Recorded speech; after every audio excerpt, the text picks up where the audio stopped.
Hello friend, today start with the 7th class science at the chapter 11 as a cell structure and microorganism. See in the last 6th standard see this cell, what is mean by cell म्हणजे sale कशाला म्हणलं जातं पेशी यावरची डिटेलमध्ये आपण पाहिलेलं आहे. Sale म्हणजे कुठले पार्ट आहेत अजून युनिसेल्युलर आणि मल्टीसेल्युलर आपण व्याख्या पाठ ही करून घेतलेत बरोबर आहे का त्या लिहून काढायच्या वहीत. नंतर बघा त्याच्या आता काय पाहणार आहोत व्याख्या गेल्या वर्षी पाहिलेत पण ह्या वर्षी सेलचं त्या स्ट्रक्चर कसं असतं आणि त्यात मायक्रो ऑर्गॅनिझम म्हणजे छोटे सूक्ष्मजीव कसे असतात ते आज पाहणार आहोत. बघा अगोदर लेट्स रिकॉल हा नेहमी कुठला क्वेश्चन असतो ॲज अ प्रिव्हियस स्टँडर्ड. त्याच्या आधी सेलची डेफिनेशन लिहून काढा. काय आहे सेलची definition? Is a cell as a living things are made up of small unit. जे जीव आहेत सजीव सृष्टीमधले ते जे काही लहान युनिट्स आहेत त्या युनिट्सला काय म्हणलं जातं सेल्स पेशी म्हणलं जातं. त्या बघा त्यांनी काय विचारलंय what is the name of the minute components of which the body of a living organism is made. म्हणजे जे काही सजीवांचं शरीर आहे बरोबर आहे का ज्या सूक्ष्म घटकांनी बनलेलं आहे त्याला काय म्हणतात तर काय म्हणतात the body of all living organism is made up of minute component called cells. आता सेकंड क्वेश्चन त्यातलं बघा काय विचारलाय is the number of the smallest unit the same in the bodies in all living organism. म्हणजे हे काही जे cells आहेत स्मॉलेस्ट सेल आपल्या डोळ्यांना का दिसतात का नाही दिसत पण तो महत्त्वाचा घटक आहे पण ते सर्व जे काही सजीव सृष्टी आहे त्याच्या सारख्याच प्रमाणात आहेत का. Smallest unit at the same in the body म्हणजे सर्वांच्या बॉडीमध्ये समान आहेत का असं विचारले नसणार आहे कारण प्रत्येकाचे जे सेल आपण पेशी म्हणतो बघा काही जणांच्या पेशी कमी झाल्या वाढल्या बरोबर आहे का माहीत असेल आजारी पडल्यावर रक्त चेक केलं जातं रक्तामध्ये आपल्याला पाहिलं जाते की पेशींची संख्या किती कमी ही प्रत्येकाची काय असते सेल्स वेगवेगळे असते तर लक्षात ठेवायचं डिफरंट. बघा काय उत्तर लिहायचं the number of cells are different and specific of every living organism. म्हणजे प्रत्येक जे काही लिव्हिंग ऑर्गॅनिझम आहेत जीव आहेत त्यांची प्रत्येकाचे जे सेल्स आहेत ते काय आहेत डिफरंट आणि स्पेसिफिक असतात एवढंच लक्षात ठेवा. हे तुम्हाला लेट्स रिकॉलला झालेलं सुद्धा आहे. नंतर बघा सेल्स म्हणजे काय पेशी. बघा हे तुम्ही शिकलेलं आहे त्याच्यामुळे त्यांनी फक्त इंट्रोडक्शनचा पार्ट दिलाय. बघा we have learned this cellular organism is the primary characteristic of all living organism and that the cell is a fundamental structure and functional unit. बघा ऑफ लिव्हिंग ऑर्गॅनिझम म्हणजे पेशींचे जे स्ट्रक्चर आहे म्हणजे काय म्हणतात त्याला रचना असते ती काय असते हे सजीवांचं काय म्हणजे प्रत्येक सजीवामध्ये कोण येतं ॲज अ ॲनिमल्स आणि प्लांट येतात आपण अगोदर ही पाहिले बरोबर आहे का. हे जी लक्षणं काय आहेत प्रमुख लक्षणं आहे पेशी आपल्या शरीरात म्हणजे प्रत्येक जे काही लिव्हिंग थिंग आहे त्यातला महत्त्वाचा पार्ट कुठला असेल तर तो काय आहे सेल्स आहे लक्षात ठेवा. ऑल लिव्हिंग ऑर्गॅनिझम तेच सांगितले त्यांनी. आणि काय सांगते ती पेशींची जी रचनात्मक व कार्यात्मक म्हणजे फंडामेंटल स्ट्रक्चर आणि functional unit or living organism म्हणजे त्यांची रचना व कार्य हे काय त्याचं मूलभूत आहे ॲज अ बेसिक कन्सेप्ट आहे. हे आपण कधी शिकलोय गेल्या वर्षी शिकलोय as a learned in a previous standard. लक्षात ठेवा नसेल तर पुस्तकात गेल्या वर्षी बुक असेल तर पेज नंबर 40 तुम्हाला मिळून जाईल. नंतर बघा कंप्लीट दी फॉलो चार्ट कशासाठी दिलाय तोही बघा. बघा काय दिलंय अगोदर ॲज अ ब्लँक बॉक्स दिलाय नंतर कशा दिलाय वर्ड्स दिलाय नंतर सेंटेन्स दिलाय नंतर ब्लँक बॉक्स दिलाय रिकामा बॉक्स नंतर काय लिहिलंय चॅप्टर्स लिहिलाय आणि बुक लिहिले. हे का लिहिलंय आणि कशासाठी लिहिलंय बघा. वर्ड्स कशापासून बघतात ॲज अ लेटर्स बघतले आपण अक्षर शब्द बघतली बरोबर आहे का. लेटर्सपासून काय बनतो वर्ड बनतो म्हणजे बघा मराठीत बघितलं आ ई हे जर कुठेतरी जोडलं तर त्याच्यापासून काय तयार होतं शब्द तयार होतो. आणि इंग्लिशमध्ये बघत बघा ABCD हा सिक्वेन्स झाला पण त्यातले काही शब्द जोडून आपलं एक शब्द तयार होते ॲम असेल इज असेल असेल बरोबर आहे का. त्याचप्रमाणे त्या शब्दापासून म्हणजे अक्षरापासून शब्द बनतो वर्ड तयार झाला समजा ॲम असंच I am is a daughter son हे काय झालं सेंटेन्स झालं बरोबर त्याच्यापासून एक सेंटेन्स तयार झालं. परत असे सेंटेन्स तुम्ही लिहित गेला तर काय तयार होतं एखादा पॅराग्राफ तयार होतं, म्हणजे परिच्छेद तयार होतो, बरोबर आहे का? आणि हा परिच्छेद कंप्लीट करत करत एक आपलं चॅप्टर कंप्लीट होतं, आणि चॅप्टर कंप्लीट झाला की एक बुक तयार होतं, म्हणजे पुस्तक तयार होतं, बरोबर आहे का? हे त्यांनी का दिलं असेल बघा, ज्याप्रमाणे एक पुस्तक एका अक्षरापासून लेटरपासून बनतं, त्याचप्रमाणे जे काही आपली बॉडी आहे बघा, जी काही आपली बॉडी आहे, असेच एका सेल हा सर्वात मोठा घटक आहे. हे लिहून काढा दोन्हीही, अगोदर जी बुकचं दिलंय, नंतर आपल्या बॉडीचं. त्याचप्रमाणे आपल्या बॉडीमध्ये सेल्स हा महत्त्वाचा घटक आहे, जसा बुकमध्ये लेटर हा अक्षर हा महत्त्वाचा घटक आहे, लक्षात ठेवा. त्याने सिक्वेन्सही दिलाय. परत बघा काय दिलंय, we see in a structural organization of a book in the above flow chart similarly. म्हणजे खाली त्याने फ्लो चार्ट दिलाय, तुम्ही बॉक्स प्रमाणे लिहू शकता सिक्वेन्सनं, किंवा खाली कसं दिलंय त्याप्रमाणे कसाही लिहा. बघा, similarly the organization level the living organism 2R. बघा इथे दिलाय सेल्स, हा तुम्ही लिहून काढा बॉक्साप्रमाणे वरती जसा दिलाय. सेल्स नंतर काय, टिश्यू तयार होतात, टिश्यू नंतर ऑर्गन्स तयार होतात, ऑर्गन नंतर ऑर्गन सिस्टीम तयार होते, आणि त्याच्यानंतर ऑर्गॅनिझम तयार होतं, आणि त्याच्यानंतर आपली काय तयार होते, बॉडी तयार होते. अशा प्रमाणे एखाद्या पुस्तकाप्रमाणे लक्षात ठेवा. त्यासाठी त्याने फक्त फ्लो चार्ट तेवढा समजावं म्हणून दिला, लक्षात ठेवा. नंतर बघा, cells from the basis of the structure and function of the living organism. बघा, ही जी काही रचना आहे ही काय बेसिस आहे कशाचा, ऑल लिव्हिंग ऑर्गॅनिझम, जे काही सजीव सृष्टी आहे त्याचा बेस आहे कोण, सेल. लक्षात ठेवा, पेशी हा अत्यंत महत्त्वाचा आणि रचनात्मक घटक आहे आपल्या बॉडीमधला प्रत्येक सजीवाच्या. It is only with the help of the cells that the living organism carry out the different life process. म्हणजे प्रत्येकाची लाईफ प्रोसेस जरी सेलची वेगवेगळी असती, पण सगळ्यामध्ये प्रेझेंट. आपण गेल्या वर्षी बघत आहे ते लिहून काढा वाटलं, सेलचे डेफिनेशन, सेल्युलर, मल्टीसेल्युलर, युनिसेल्युलर कशाला म्हणतात हे समजून घ्या, मग हे करा. आणि त्याची डायग्राम ही तुम्हाला थोडक्यात गेल्या वर्षी दिलेली, एक भिंतीची दिलती वॉलची, आणि एक मधमाशाच्या पोळ्याची हनीबीची दिलती. बघा, नंतर यूज युअर ब्रेन पॉवर, जरा डोके चालवा. बघा, where do the life process of unicellular organism takes place. आपल्याला माहिती आहे सेलचे 2 पार्ट आहेत, मल्टीसेल्युलर आणि युनिसेल्युलर.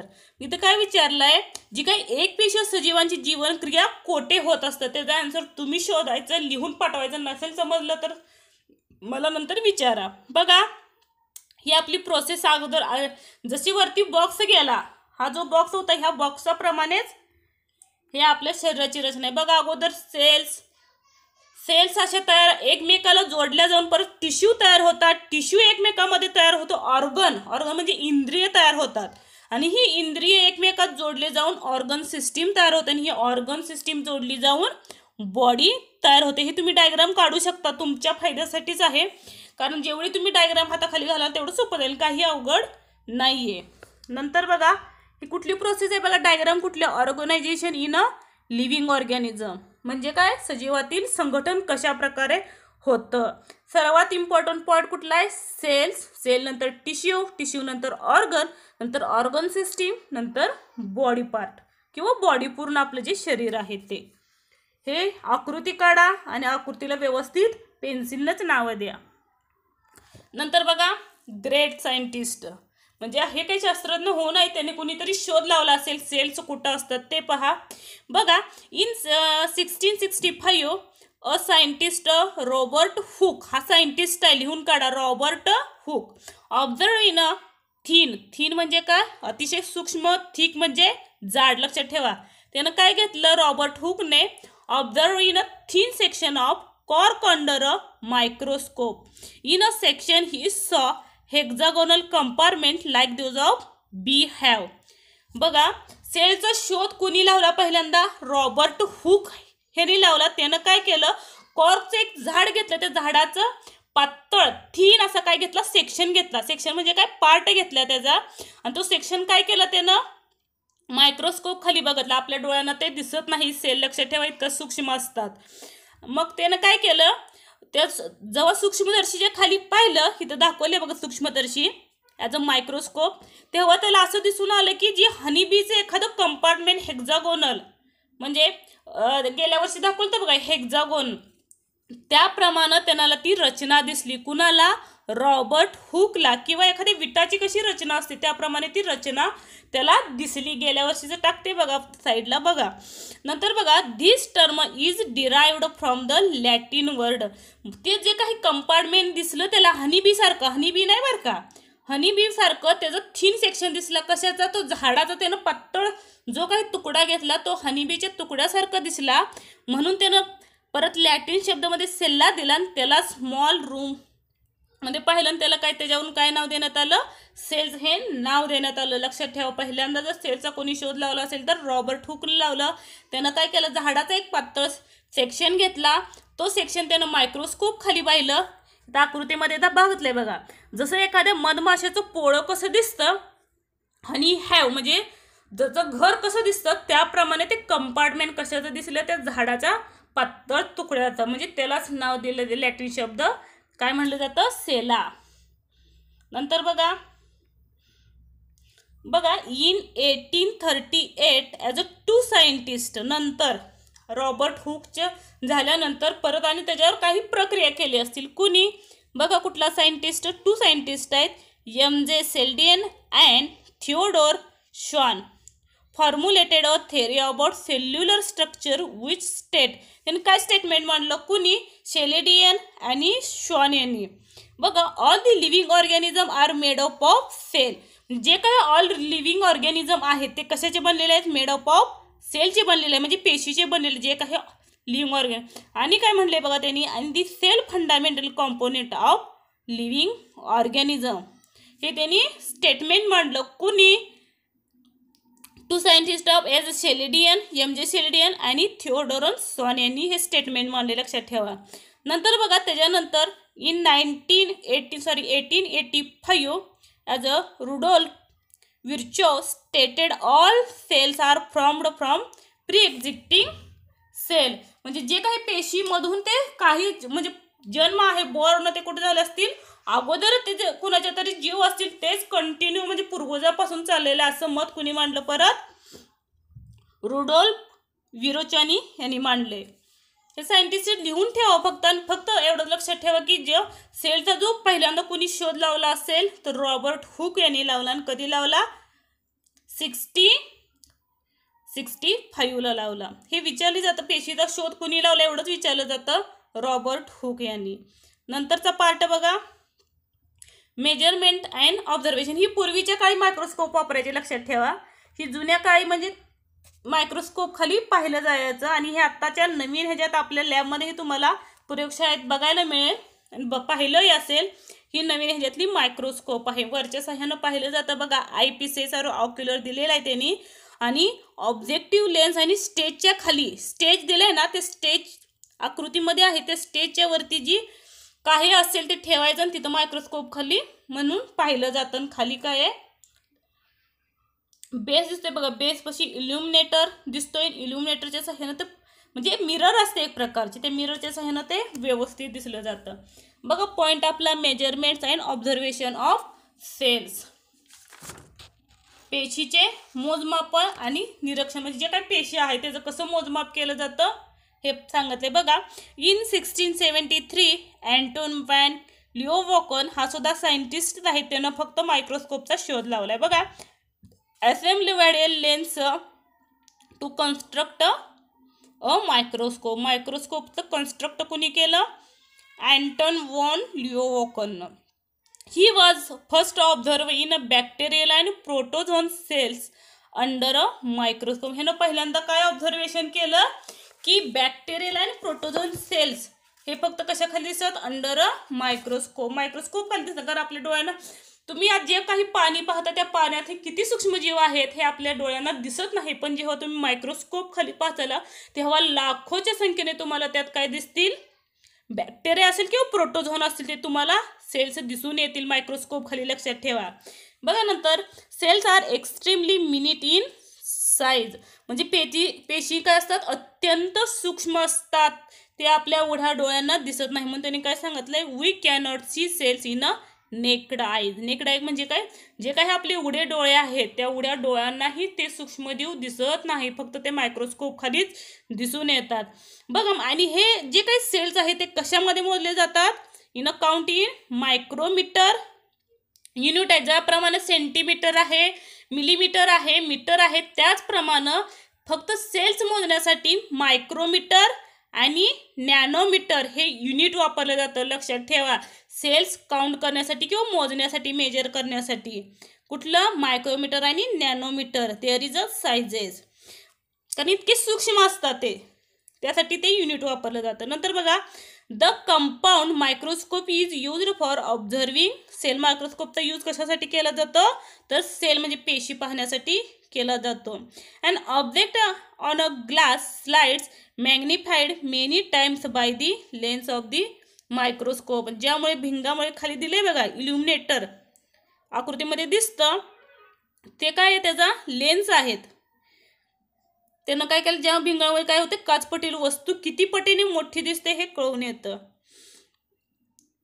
नंतर बघा इथं काय दिलंय येलो बॉक्समध्ये बघा, 1 सेंटीमीटर. सेंटीमीटर माहिती आहे आपण, 1 सेंटीमीटर म्हणजे किती विचारले त्यांनी, मग किती येणार, 1 सेंटीमीटर बरोबर 10 मिलीमीटर बघा. आणि 10 मिलीमीटर मधला 1 मिलीमीटर घेतला, आणि 1 मिलीमीटर म्हणजे 1000 मायक्रोमीटर, म्हणजे किती सूक्ष्म आहे ह्याच्यावरून कल्पना करू शकता. आणि 1 मायक्रोमीटर, 1000 मधला 1 मायक्रोमीटर घेतला, आणि 1 मायक्रोमीटर किंवा 1 मायक्रॉन म्हणजेच 1000 नॅनोमीटर. मायक्रोमीटरपेक्षा नॅनोमीटर हे सर्वात लहान युनिट आहे. नंतर बघा, लेट्स ट्राय दिस. हा प्रयोग आहे, ऍक्टिव्हिटी आहे बघा. काय दिले, take a piece segment of onion. कांद्याचा सेगमेंट घ्यायचा आहे बघा. And carefully separate a thin skin in its concave surface of the help of forceps. म्हणजे चिमटा असतो एक फोर्सकेप म्हणजे. आणि place a member of glass slide, put the drop on a it. Take care membrane does not get folded while the placing of. काय करायचं बघा, कांदा घ्यायचा ऑनियन, त्याचा काय करायचं, एकदम पातळ थिन असं काय घ्यायचं, पार्ट घ्यायचं, स्किन घ्यायची त्याची, आणि ते सेपरेट करायचं एकमेकापासून. आणि काय करायचा, काचीची एक पट्टी असते त्याला ग्लास स्लाइड म्हणलं जातं. तो ग्लास स्लाइड काय करायचा, त्या पट्टीवरती ठेवायचा. ग्लास स्लाइडवरती ती जे काही फोर्सकेपनं आपण काही सेपरेट केले, जी काही स्किन आहे ऑनियनची ती ठेवायची. पण एवढं लक्षात ठेवा की ती फोल्डेड नाही झाली पाहिजे. बघा इथे दिले त्यांनी, membrane does not get folded while the placing on the slide. त्या स्लाइडवरती त्याचं फोल्डिंग झालं, कारण दिसताना मायक्रोस्कोप ती वेगळंच दिसेल, त्याच्यामुळं अतिशय केअरफुली करायचं. आणि put a drop of a dilute solution of iodine. आणि त्याच्यावरती काय करायचं, डायल्यूट सोल्युशन ऑफ आयोडीन टाकायचं. Or eosin over at observe and the 10x objective of the compound of म्हणजे मायक्रोस्कोप खाली ते 10xचं फिरवायचं असतं, ते फिरवायच्या साह्यानं ते 10x करायचं, आणि त्याच्या साह्यानं ते मायक्रोस्कोप खाली पाहायचं. Don't forget to put cover slip. त्याच्यावरती कवर स्लिप टाकायला विसरायची नाही. कशावरती, ग्लास साईडवरती. ग्लास साईड घ्यायची बघा. ग्लास साईडवरती काय करायचं, फोर्सेपच्या साह्यानं तो काही थिन स्किन आहे, पार्ट आहे ऑनियनचा, तो ठेवायचा, आणि त्याच्यावरती आयोडीन टाकायचं, आणि त्याच्यावर कवर स्लिपनं झाकून घ्यायचं. आणि onion skin slide before placing under the microscope. नंतर काय करायचं, ही जे काही मायक्रोस्कोप आहे ह्या मायक्रोस्कोप खाली चेक करायचं. तेव्हा काय दिसेल बघा, एखादी वीट असेल, विठीचा कसा थर असतो गेल्या वर्षी सांगितलं होतं, किंवा एखाद्या मधमाशीचं पोळं कसं एकमेकावर रचलेलं असतं, त्याप्रमाणे आपल्याला कांद्याचे सेल ह्याप्रमाणे प्रत्येकाचे म्हणजे प्रत्येकात वेगवेगळं असेल, अशा पद्धतीने दिसतील. लक्षात ठेवा, हे सेल्स आहेत कांद्यातले, ॲज अ प्लांटमधले.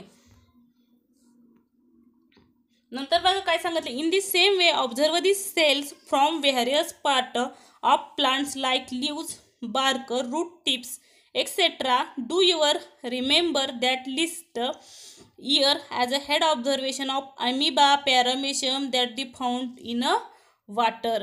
गेल्या वर्षी मी सांगत होतो बघा, अमिबाचं पॅरामेशियम झालेलं आपल्याला पार्ट. हे काय आहेत, युनिसेल्युलर आहे, मल्टीसेल्युलर, ते सांगायचं, लिहायचं आणि मला सांगायचं. आणि मग फाउंड इन वॉटर, ते वॉटरमध्ये दिसतात आपल्याला, लक्षात ठेवा.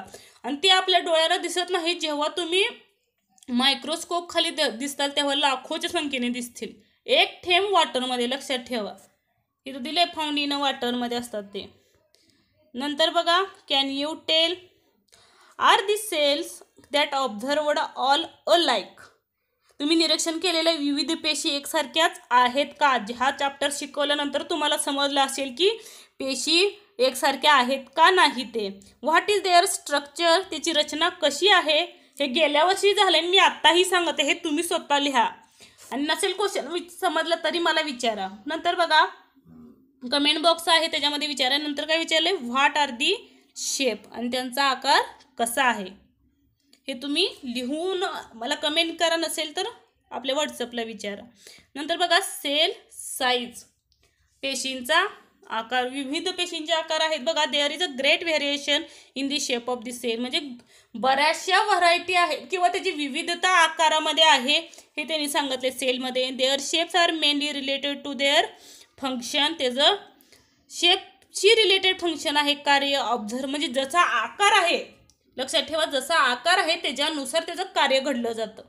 Observe the cell is a different shape is a shown below. इथं तिने दिलेत बघा आकार. बघा अगोदर कुठला दिलाय, अमिबा दिलाय, स्पायरोगारा दिलाय, फॅट सेल दिलाय, परत नर्वस सेल दिलाय, as a neuron, all egg cell. पेशी आहे बघा, red blood cell, surface cells, muscle cell, as a bone cell, a sperm. त्यांचा आकार जर बघितला तर बघा कसा दिलाय त्यांनी. Cells are mainly different shape. आकार बघा, ॲज अ सर्क्युलर, काहींचा ह्याच्यात सर्क्युलर दिसतो, रॉड शेप्ड दिसतो, परत काही कॉलमनर दिसतात, म्हणजे ज्याला कॉलम पडलेले आहेत, ॲज अ सरफेस सेल, बरोबर आहे का.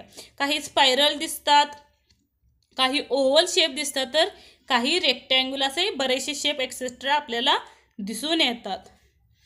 नंतर बघा, each cell contain various components for carrying out a life process of living organism. The components are called organelles. व्याख्या लिहून काढा.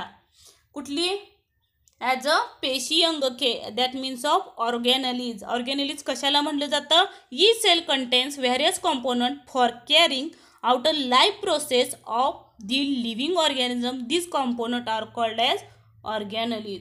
म्हणजे जी सजीवांची जीवनक्रिया घडून येतात प्रत्येक सजीवांच्या, बरं का. Each cells contains of various component of carrying life process. जीवनक्रिया ज्या काही घडून येण्यासाठी पेशीमध्ये विविध घटक अस्तित्वात असतात. या घटकांनाच काय म्हणलं जातं, कॉम्पोनंटलाच ऑर्गॅनलीज. बघा, the organelles studied in a detail with the help of electron microscope. ह्याचा अभ्यास कशाखाली केला जातो, ऑर्गॅनलीजचा, पेशीअंगकाचा, फक्त इलेक्ट्रॉन मायक्रोस्कोप. तो मगाची इलेक्ट्रॉन मायक्रोस्कोप नव्हती, तर ती फक्त मायक्रोस्कोप होती. इलेक्ट्रॉन वेगळी असते. ते इलेक्ट्रॉन मायक्रोस्कोप खालीच ऑर्गॅनलीजचा स्टडी केला जातो. Which can magnify. आणि तुम्हाला ह्या गोष्टी हळूहळू समजत जातील, लगेच नाही समजणार, जेवढं आहे तेवढं समजून घ्या. Which can magnify image up to 2 × 10⁹ म्हणजेच काय, 2 बिलियन. 2 बिलियन हा शब्द त्यांनी शॉर्टमध्ये लिहिलाय, 2 × 10⁹ लक्षात ठेवा. म्हणजेच 2 बिलियन, म्हणजे त्यांनी तेवढे शून्य नाही दिलेत, बरोबर का. 2 बिलियनवर किती शून्य असतात, ॲज अ 9 झिरो असतात. त्यामुळे त्यांनी 10 × 9 दिले, म्हणजे 2 × 9 केलं तरी तेवढंच येणार आहे. Billion time as actual size. त्यांची साईज असते त्या ऑर्गॅनलीची, पेशी अंगकाची, त्या सूक्ष्मजीवांची. नंतर बघा, there are 2 main types of cell. बघा इथं सेलचे टाईप दिलेत. कुठले, ॲनिमल सेल्स आणि प्लांट सेल. बघा सेलचे 2 टाइप्स आहेत मेनली. कुठले, ॲनिमल आणि प्लांट सेल. बघा ह्याचं डिफरन्सिएशन तुम्हाला पाठीमागे विचारलं, इथं लिहू शकता, तुम्हाला जास्त ही एक्सप्लेनेशनची गरज नाही आहे. बघा, these cells consist of various type of membrane bound cell organelles. The plant cells have a definite shape of the presence of the cell wall. तुम्हाला दिसून येतं बघा, म्हणजे जे प्लांट सेल आहे त्यांना एक डेफिनाइट आकार आहे, म्हणजे आकार दिसून येतो, बरोबर आहे का. सेल वॉल दिसून येतोय. आणि आपले जे ॲनिमल सेल आहे त्याच्यामध्ये प्रेझेंट नसतात, अब्सेन्स असतात. बघा हे cell wall is a present आणि plant cells, but animal cell does not cell wall. त्याच्यामध्ये त्याला डेफिनेट शेप सुद्धा नसतोय. अराउंड द्या, म्हणजे त्याच्या भोवती तुम्हाला दिसून येतं जी काही ग्रीनचा पार्ट आहे तो. नंतर बघा प्लांट सेल झालं. Beside the unlike animal cell, plant cell contain single large vacuole. All cells are known as eukaryotic. ह्या जे काही सेल्स आहेत त्यांना दृश्य केंद्रिका म्हणतात. प्लांट सेल आणि ॲनिमल सेल लक्षात ठेवा. युकॅरियोटिक म्हणजे दृश्य केंद्रिकीय सेल म्हणले जातात. आणि त्याच्यामध्ये ॲनिमलला एक ठराविक ह्याचं डिफरन्सिएशन विचारलं जातं. ह्याची वेगवेगळी आकृती काढा आणि जे काही पार्ट आहेत ते सुद्धा व्यवस्थित समजून घ्या, कारण हे तुम्हाला बरंचसं पुढं आहे. त्यामुळं प्लांट सेलची वेगळी काढा आणि ॲनिमल सेलची. ह्यानी एकत्र नावं दिले, तुम्ही सेपरेट सुद्धा नावं देऊ शकता. फक्त व्यवस्थित डायग्राम बघा, काही चुकीचं काढू नका. त्याच्याविषयी माहिती आहे बघा पुढं. This cells has a 4 main part. त्याच्यात आणि पार्ट पडतात बघा, cell wall, cell membrane, cytoplasm आणि सेल ऑर्गॅनलीज. पेशी भित्तिका, परत पेशी पटल, पेशी द्रव्य आणि पेशी अंगके हे सेलचे काय त्यातले मेन पार्ट आहेत पेशीमधले. बघा सेल वॉल, सेल वॉल आताच पाहिलं आपण, फक्त प्लांट सेललाच असतात सेल वॉल, ॲनिमल सेलला नसतात. बघा the cell wall is outer most covering of the cell. त्याचा आउटर मोस्ट म्हणजे जो काही बाहेरचा थर आहे तो कशाचा असतो, सेल वॉलचा असतो. Is present only plant cell. हा फक्त वनस्पती पेशीमध्येच असतो. लक्षात ठेवा, डिफरन्सिएशनला लिहू शकता. परत प्लाझ्मा मेम्ब्रेन याचा पेशी पटल. बघा आता plasma membrane also called a cell membrane. तो सेल मेम्ब्रेनचा बनलेला असतो आणि is a kind of thin covering. त्याचं जे कव्हरिंग असतं ते कसं असतं, अतिशय पातळ असतं, नाजूक असतं. It is extremely delicate to flexible. आणि ते अतिशय फ्लेक्सिबल असतं म्हणजे लवचिक असतं. आणि it is outer most covering of animal cell. आणि ही ॲनिमल सेलचं आउटर मोस्ट कव्हरिंग आहे ॲज अ प्लाझ्मा मेम्ब्रेन. नंतर बघा सायटोप्लाझम. सायटोप्लाझम म्हणजे पेशी द्रव्य. The liquid part of the cell present around the nucleus is called as cytoplasm. म्हणजे पेशी द्रव्य, जो काही द्रवरूप लिक्विड पार्ट आहे तो म्हणजेच काय आहे, cytoplasm. It occupies the space between the plasma membrane and nucleus. हे पार्ट जे आहेत लक्षात ठेवा, खूप महत्त्वाचे आहेत आणि व्यवस्थित करा. Cell organelles are scattered in the cytoplasm. आणि ही पेशी जी आहेत अंगके आहेत ते काय होतात, त्यामध्ये विखरलेले असतात ॲज अ सायटोप्लाझममध्ये, पेशी द्रव्यामध्ये. नंतर बघा cell organelles. This is mainly included of cell organelles म्हणजे काय प्रेझेंट असतं, आत्ताच व्याख्या पाहिली मला वाटतंय ऑर्गॅनलीजची. बघा काय इन्क्लूड असतात, nucleus, endoplasmic reticulum, Golgi bodies, lysosomes, mitochondria, vacuole, plastid etcetera is a present on cell organelles. बघा प्लांट सेल कंटेन क्लोरोप्लास्ट. वनस्पती पेशीमध्ये हरितलवके असतात, प्राणी पेशीमध्ये हरितलवके असतात का, नाही. हे डिफरन्सिएशनमध्ये लिहू शकता तुम्ही. बघ काय लिहू शकता, plant cell contain chloroplast, animal cell does not present on chloroplast. 2-3 मीच सांगत आहेत कारण तुम्हाला पाठीमागं विचारलं आणि पेपरलाही विचारलं जातं आणि पुढल्या वर्षीही तुम्हाला त्याच्याविषयी डिटेलमध्ये अभ्यास आहे. नंतर बघा which are the common component of the plant and animal cell. म्हणजे वनस्पती व प्राणी पेशी समान तसेच वेगवेगळे कोणते घटक आहेत ते सांगा विचारले. कॉम्पोनंट ऑफ दी सेल्स सारखे असणारे आणि वेगवेगळे काय घडून येतं, जे काय आता प्लांट सेल बघितलं आणि ॲनिमल सेल. बघा आता दिसून येतं आकृतीवरनं जे काही दिसतं तुम्हाला त्याच्यावरून तुम्ही सांगू शकता. मायटोकॉन्ड्रियन दिसतं सेम आहे, व्हॅक्युलेल आहे, पण डिफरन्सिएशनमध्ये सांगू शकता की ह्याच्यात स्मॉल आहे त्याच्यात बिग आहे. आकृती व्यवस्थित बघा आणि व्यवस्थित काढा आणि थोडीशी मोठी काढा, एवढी काही छोटी काढायची गरज नाही आहे. बघा नंतर the nucleus is a most important organelles of the cell. बघा न्यूक्लियस दोन्हीतही दिसून येतोय तुम्हाला. बघा साईज लहान मोठे असू दे पण दोन्हीही ॲनिमल सेलमध्ये आणि प्लांट सेलमध्ये न्यूक्लियस हा प्रेझेंट असतो. नंतर बघा देअर आर जी पोरस double membrane around is the nucleus control all function. हे न्यूक्लियस जे आहे हे तर आता पाहिलं, जे न्यूक्लियसचं काय फंक्शन आहे, कार्य काय आहे बघा. दी काय काय करतं, कंट्रोल ऑन दी सेल. त्या सेलला काय करतं, ते कंट्रोल करण्याचं कार्य हे न्यूक्लियस करतं. व्यवस्थित ऐका. The endoplasmic reticulum is a spraying net like organelles. The function is the make necessary change in the proteins by the ribosome. बघा एंडोप्लाझमिक जे काय एंडोप्लाझ्मिक रेक्टिक्युलम आहे दिसून येतं प्रत्येक दोन्हीतही आहे सेम. आणि त्याचं कार्य काय आहे, ती काय करतं, the function of the necessary change in protein produced in ribosomes. म्हणजे जे काही प्रोटीन तयार आहे, प्रोटीन म्हणजे काय, जे काही खाद्य असेल, प्रथिने असेल, त्याचं योग्य वितरण नाही ती रायझोझोमकडे पाठवतं producer and send to the Golgi bodies. आणि ते गॉल्गी बॉडीजपर्यंत पोहोचवण्याचं कार्य हे कोण करतं, ॲज अ एंडोप्लाझ्मिक रेटिक्युलम. मग गॉल्गी बॉडीज काय करतं बघा, as a made up of several flat sac. ते काय करतं, वितरण झाल्यानंतर तंतुकणालगत दुहेरी प्रथिनांचं योग्य वितरण गॉल्जीकडे कार्य असतं त्याचं. नंतर बघा, as a mitochondria produced energy. Mitochondria काय प्रोड्यूस करतं, एनर्जी प्रोड्यूस करण्याचं कार्य करतं, as called as power house of the cell. मायटोकॉन्ड्रियाला power house of the cell म्हणलं जातं. म्हणजे एक प्रकारची जी ऊर्जा तयार करण्याचं कार्य, जे मेन कार्य आहे तो कोण करतं, मायटोकॉन्ड्रिया करतं. आणि त्यालाच पॉवर हाऊस असंही म्हणलं जातं, पॉवर हाऊस सेल्स. कुणाला, मायटोकॉन्ड्रियाला, कारण त्याचं कार्य काय आहे, ऊर्जा देणं. नंतर बघा, द क्लोरोप्लास्ट हे सर्व त्या प्लांट सेल आणि ॲनिमल सेलमध्ये प्रेझेंट आहे. बघा, chloroplast in a plant cell carry out of function of photosynthesis.